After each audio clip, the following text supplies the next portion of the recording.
Dans cette séquence, nous continuons avec les objets globaux en Node.js et nous allons faire quelques exercices afin de bien maîtriser ces concepts d'objets.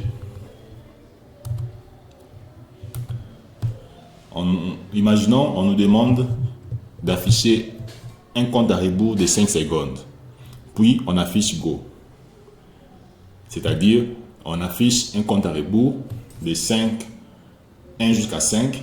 Et à la fin du compte à rebours, on affiche un message. C'est ce qu'on nous demande de faire. On commence sans plus tarder. Je crée une variable count down.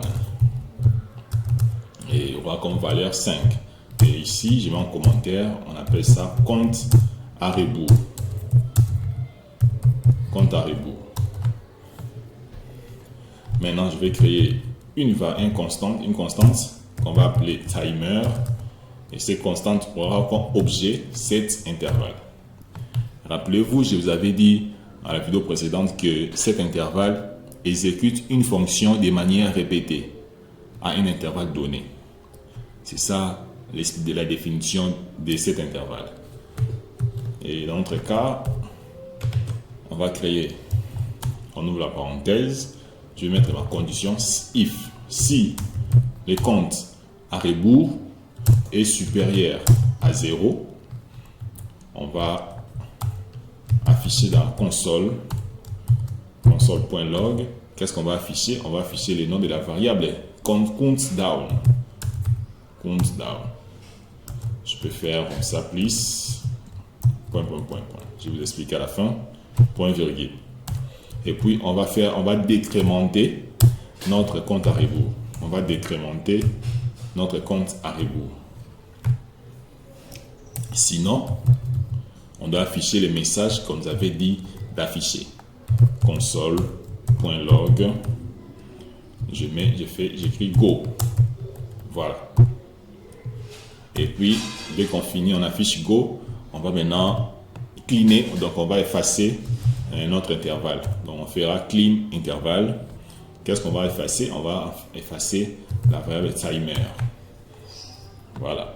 Et nous voulons, donc ici, c'est effacé. On peut dire, un mot français, on peut dire arrêter.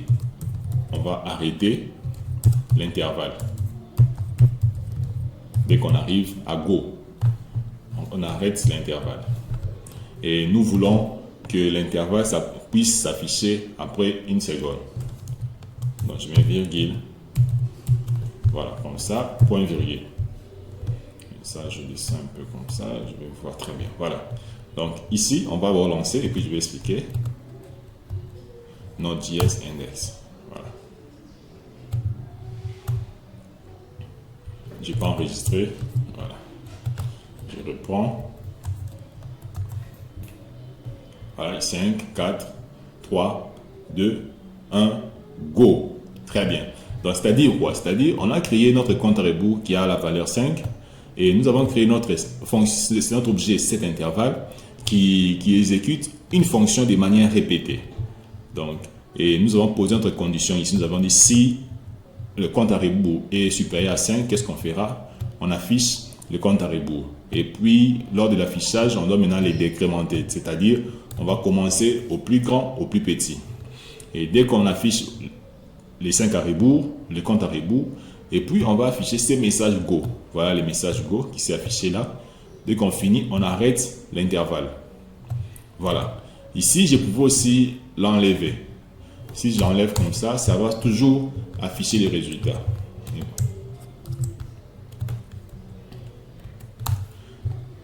Voilà.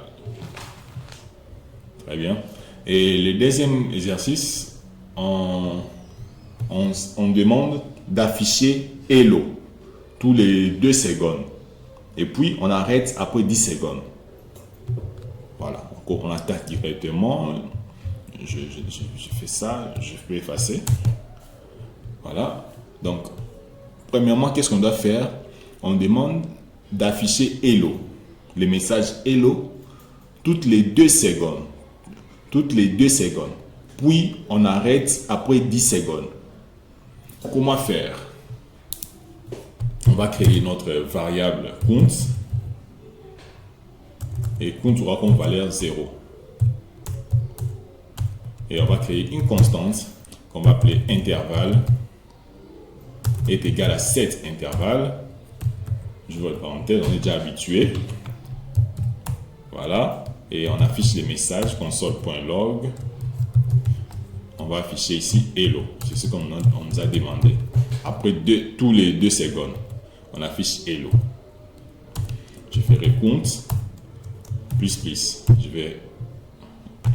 Je vais incrémenter. D'abord, on avait décrémenté. Ici, on a incrémenté. Voilà. Et puis, on pose une autre condition. Si count est égal à 5, on va faire quoi? On va nettoyer. On va faire clear intervalle. Qu'est-ce qu'on va arrêter? On va arrêter l'intervalle qu'on vient de créer. On va arrêter l'intervalle. Arrête l'intervalle après 10 secondes. Donc, je viens ici 2 secondes. Ici, je mets 2 secondes. Donc, ici, je m'explique. On a créé notre variable qui a la valeur 0. Et ici, on a créé notre intervalle qui va permettre d'exécuter notre fonction de manière répétée. Et ici, on nous demande, après 2 secondes, on affiche ces messages. Et nous allons incrémenter. Et puis, on a posé notre condition. Si count est égal à 5, qu'est-ce qu'on fait? On arrête l'intervalle. On arrête l'intervalle. Et voilà. Et ça, c'est les secondes. 2 secondes. J'enregistre. Je viens ici. Voilà. On va voir. Hello. 1, 2. Hello. 1, 2. Voilà. Donc, ça va commencer à répéter jusqu'à ce qu'on va arriver à 5. Voilà. 1, 2, 3, 4, 5. Voilà. Donc, count est égal à 5.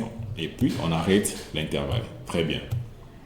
Et pour finir, je pense, on nous demande d'afficher l'heure actuelle. Oui, c'est pour ça qu'on dit, on demande d'afficher l'heure actuelle chaque seconde au format HH 2.mm 2.ss. Voilà. C'est ce qu'on nous demande. On affiche l'heure. On va faire 7 intervalles.